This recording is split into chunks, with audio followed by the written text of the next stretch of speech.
ప్రజల సేవలో ప్రభుత్వం పండగలా జరుపుదాం అన్నారు మంత్రి.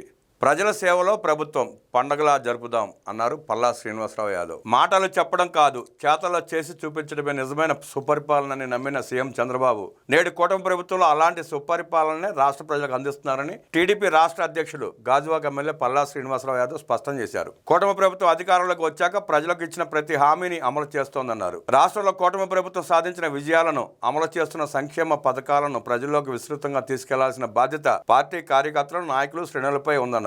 ముఖ్యమంత్రి చంద్రబాబు ఆదేశాల మేరకు ప్రజల సేవలో ప్రభుత్వం కార్యక్రమంలో భాగంగా డిసెంబర్ 31, జనవరి 1 తేదీల్లో ప్రతి నాయకుడు, కార్యకర్త ప్రజల వద్దకు వెళ్లి ప్రభుత్వం చేపడుతున్న కార్యక్రమాలు, సాధించిన విజయాలు, సంక్షేమ పథకాల అమలును వివరించాలి. ఒక పండుగలా ఈ ప్రజల సేవలో ప్రభుత్వం కార్యక్రమాన్ని నిర్వహిద్దామని పల్లా పిలుపునిచ్చారు. 5 ఏళ్ల జగన్ రెడ్డి పాలనలో రాష్ట్రం పూర్తిగా అధోగతి పాలైంది. అప్పులు, విధ్వంసం, దోపిడీ, దౌర్జన్యాలనే విధానాలుగా చేసుకుని జగన్ పాలన సాగించాడు. పోలవరాన్ని విధ్వంసం చేసి అమరావతిని 3 ముక్కలు చేసిన రాష్ట్ర అభివృద్ధిని 25 ఏళ్లు వెనక్కి నెట్టాడు. సీఎం చంద్రబాబు సారథ్యంలో విధ్వంస పాలన నుంచి విజనరీ పాలన మొదలైంది. నేడు రాష్ట్రం విధ్వంసం నుంచి వికాసం దిశగా పరుగులు పెడుతోంది.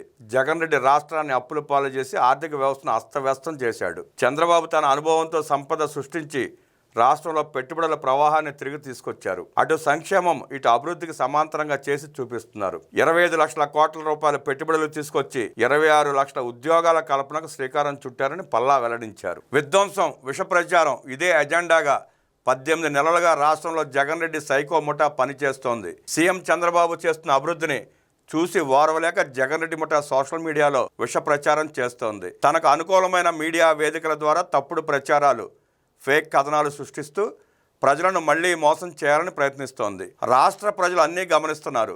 మళ్లీ ప్రజలు జగన్ను నమ్మే పరిస్థితి రాష్ట్రంలో లేదు. అది జగన్కు స్పష్టంగా తెలిసే బెంగళూరుకు మకాం మార్చాడు. రాష్ట్ర రాజకీయాల్లో ఆయనకు చోటు లేదు. ఇక ఆయన శాశ్వతంగా బెంగళూరులో ఉండిపోవాల్సిందని పల్లా వ్యంగ్యాస్త్రాలు సంధించారు.